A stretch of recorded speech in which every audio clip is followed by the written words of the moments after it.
The fact that we, to a great extent, behave, think, react because of some previous experience that we've had. One of the things that we know about life is that it is always changing. Sometimes you're up, sometimes you're down. Sometimes things go real well, and sometimes they don't. Sometimes you're happy, and sometimes you're sad. Now that's that thing called life. And when we begin to understand and know that, accepting that reality that we will never ever have things just on an even keel all the time, that you're going to have some ups and you're going to have some downs, but during those down moments, that's where the growth takes place. That's where the work is. See, anybody can feel good when they have their health, their bills are paid, they have happy relationships, the children are acting normal. Anybody could be positive then. Anybody can have a larger vision then. Anybody can have faith under those kinds of circumstances. Am I correct? See, but the real challenge of growth, mentally, emotionally, and spiritually, comes when you get knocked down. Somebody said that adversity introduces a man to himself or a woman. How you handle it, that's where the growth takes place. I was reading a book on forgiveness, and they had a line in there that says, "Forgive and grow." I had to let that luggage go. You see, your mind is, you know, when you go into a service station to get gas, you don't go in there and just start pumping. When you push the lever up, it clears the previous bill.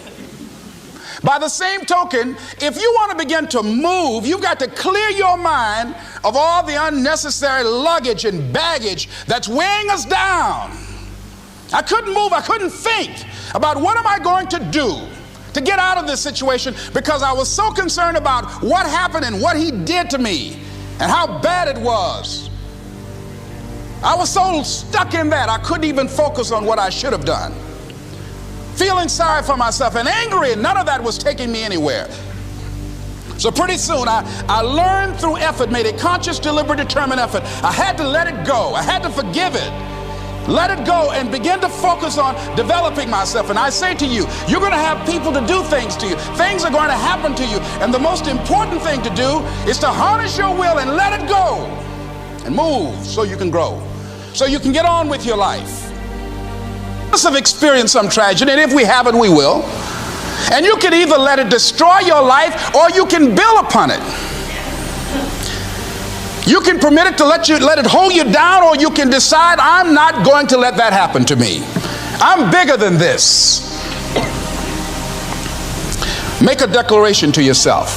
Declare all out war that you're going to get out of this rut. I don't care how good you are, I don't care how talented you are, I don't care how much you work on yourself. There are some times when things aren't going to go right. They just are not going to go right. There are times when anything that can happen will happen. Murphy's Law will be knocking at your door. Why? I don't know why. That's called life. And you have to deal with it. Sometimes your life will be in a slump, just like sports.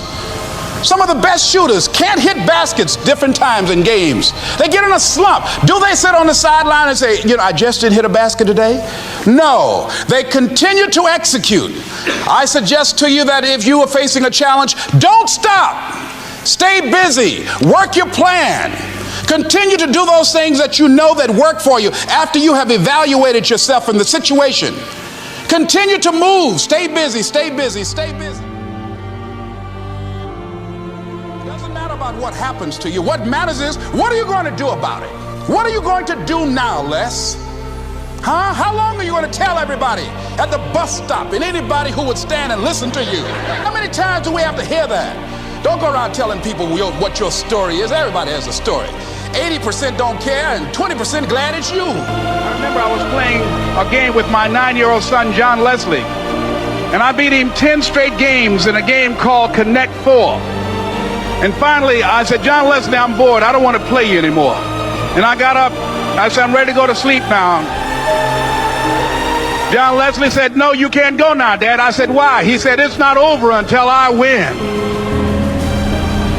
That was his attitude. We sat down and we played several other games.